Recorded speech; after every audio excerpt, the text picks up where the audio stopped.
ना होगा, और अगर सब मिलकर कोशिश करें तो रास्ता निकल सकता है। राजू के चेहरे पर एक उम्मीद की किरण जागती है।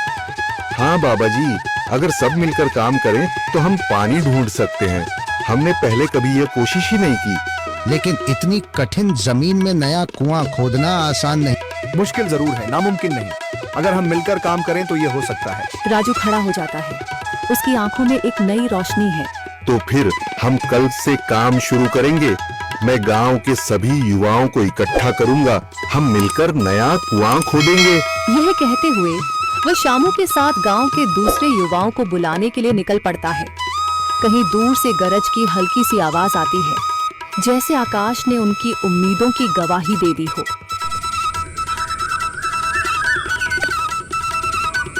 अगली सुबह राजू और शामू गांव के युवाओं को इकट्ठा करने निकल पड़े। चौधरी महेश की हवेली के सामने एक भीड़ जमा है। बाबा जी, संदरी, गांव के कुछ बुजुर्ग और किसान सभी मौजूद हैं। हम हाथ पर हाथ रखकर नहीं बैठ सकते।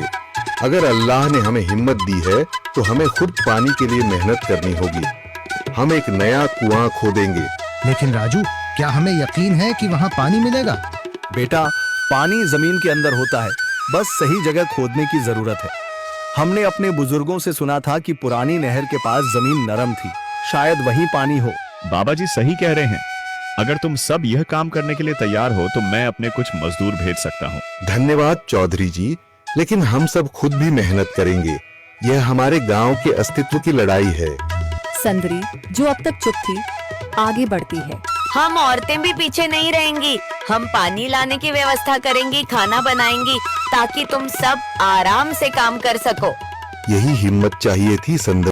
पूरा गांव एक नई उम्मीद के साथ कुआं खोदने की तैयारी में जुट जाता है। दूसरी ओर कुआं खोदने का काम शुरू हो चुका है। राजू, शामू और दूसरे युवा बेलचे चलाने लगते हैं। मिट्टी बाहर निकाली जाने लगती है। तेज गर्मी के बावजूद सब पूरी हिम्मत के साथ जुटे हुए हैं। दोपहर की तेज धूप जमीन आग की तरह तप रही है। गांव के लोग लगातार कुआं खोदने में जुटे हैं। हाथ छिलने लगे हैं, माथे से पसीना बह रहा है, मगर किसी ने हार नहीं मानी। महिलाएं पानी और सत्तू लेकर आती हैं ताकि पुरुषों को कुछ राहत मिले। हमें और गहराई तक जाना होगा। अब तक सिर्फ सूखी मिट्टी और पत्थर ही निकल रहे हैं। राजू, यह बहुत कठिन काम है। अगर हमें पानी न मिला? अल्लाह मेहनत करने वालों को कभी निराश नहीं करता बेटा। तुम सब अपनी कोशिश जारी रखो, पानी जरूर निकलेगा। हिम्मत मत हारो। अगर अब रुक गए तो फिर कभी पानी नहीं मिलेगा। सभी फिर से जोश में आकर काम में जुट जाते हैं, मगर सूरज की तपिश बढ़ती जा रही है और कई लोगों की सांसें तेज चलने लगती हैं। तभी एक तरफ से रामलाल और उसके आदमी हंसते हुए आते हैं। अरे भाई, तुम्हें लगता है कि जमीन तुम पर रहम करेगी? हाँ हाँ, ना समझ लोग, ये सब बेकार की मेहनत है। रामलाल, हमारा हौसला मत तोड़ो। अगर तुम मदद नहीं कर सकते तो कम से कम मजाक भी मत उड़ाओ। मदद? हाँ, मैं अपने कुएं का पानी बेच सकता हूँ, मगर मुफ्त में नहीं दूंगा। राजू सब अनसुना कर फिर काम में लग जाता है। शाम होने लगती है, लेकिन अभी तक पानी का नामो निशान नहीं। कुछ लोग मायूस होकर पीछे हटने लगते हैं। राजू, शायद रामलाल सही कह रहा है, यह सब बेकार है। नहीं शामू, हमें हार नहीं माननी। अगर आज हार गए तो फिर कभी हिम्मत नहीं कर पाएंगे। तभी अचानक फावड़ा किसी कठोर चीज से टकराता है। एक अजीब सी आवाज आती है। राजू चौंक कर देखता है और जल्दी जल्दी मिट्टी हटाने लगता है। अचानक एक ठंडी लहर महसूस होती है। सभी लोग दौड़कर आते हैं। जैसे जैसे मिट्टी हटती है, नीचे से गीली जमीन नजर आने लगती है। सब हैरान रह जाते हैं। सुभान अल्लाह, मैंने कहा था ना, अल्लाह हमारी मेहनत को जाया नहीं करेगा। राजू और बाकी सभी जोर लगाते हैं।